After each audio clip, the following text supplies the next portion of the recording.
In this guide, I'm going to show you how to fix a Nintendo Switch 2 that's not charging. This is Miguel from Just Pause, and before we get into this guide, make sure to like the video and subscribe to the channel with all notifications on for more content like this. It really does help out the channel and we'd greatly appreciate it. If you have any questions, just ask them down in the comment section below. I'm going to be doing my best to reply to every single comment down there.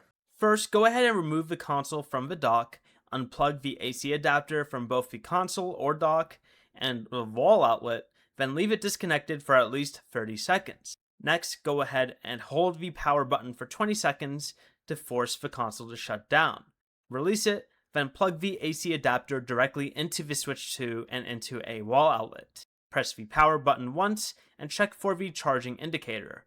If the battery is completely drained, leave it charging for at least 30 minutes before trying to turn it on again. If it still won't charge, test the charger in both the top and bottom USB-C ports on the Switch 2 and try another wall outlet.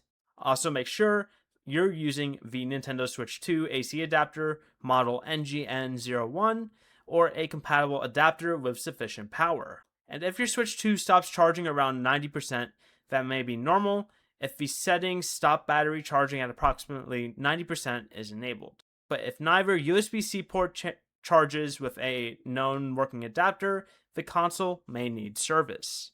Before you leave, remember to like the video and subscribe to the channel with all notifications on for more content like this. It really does help out the channel and we'd greatly appreciate it. And if you did have any questions, just ask them down in the comment section below. I'm going to be doing my best to reply to every single comment down there. Peace.